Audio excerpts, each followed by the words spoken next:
আসসালামু আলাইকুম, আমি রিশাদুর রহমান, আমি ষষ্ঠ শ্রেণীতে পড়ি। আজকে আমরা মধ্যক বের করা শিখব।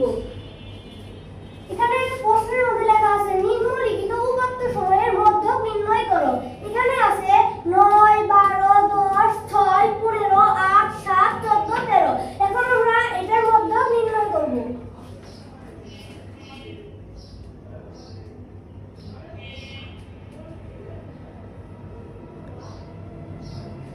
এখন আমরা দেখব এটা কি বিন্যস্ত নাকি অবিন্যস্ত। এটা এখন বিন্যস্ত, মানে একটা ছোট একটা বড় আবার ছোট আছে, তাই এটা অবিন্যস্ত। তাই এটাকে আমরা এখন বিন্যস্ত মধ্য করে সাজাবো।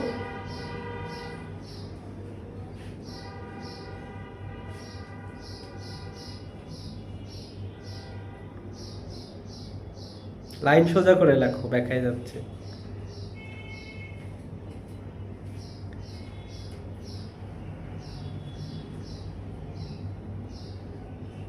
এখন আমরা দেখব সবচেয়ে ছোট কোনটা। এখানে সবচেয়ে ছোট হচ্ছে 6। এই 6 লিখে আমরা এখানে একটা দাগ দিয়ে দিব। তারপর লিখব 7, বড় করে লেখো। তারপর 8, তারপর 9, তারপর হলো 10, তারপর লিখব আমরা 11। এখানে 11 হয়, তাই লিখব 12, তারপর লিখব 13, তারপর 14, 14 পরে আছে আরেকটা, আছে 15।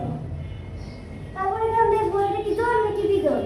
1, 2, 3, 4, 5, 6, 7, 8, 9। এটা বেজোড়, তাই মানে মধ্যক বের করার নিয়ম দুইটি। জোড়ের ক্ষেত্রে আলাদা, বেজোড়ের ক্ষেত্রে আলাদা। তাই এটা যেহেতু বেজোড়, তাহলে এটা লিখে নেব। এখানে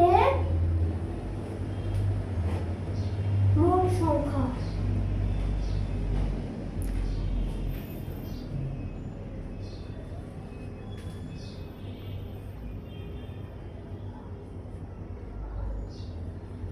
নয়টি, যা বেজোড়।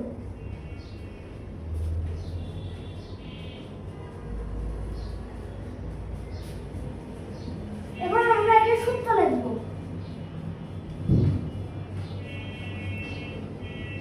মধ্যক সমান সমান n প্লাস 1, এখানে হবে 2 বড় করে লেখো।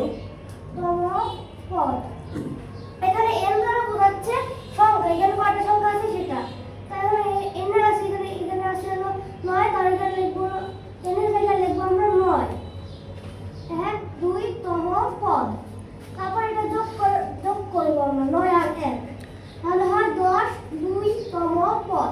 তারপর এটা আর এটাকে ভাগ করব, তাহলে 2 দ্বারা 10 কে ভাগ করব, হয় 5, 5 তম পদ। এখন এদিকে থেকে আমরা গুনব। 5, 5, 5, 1, 2, 3, 4, 5, 5 হলো 10, তাই এখানে আমরা লিখব 10।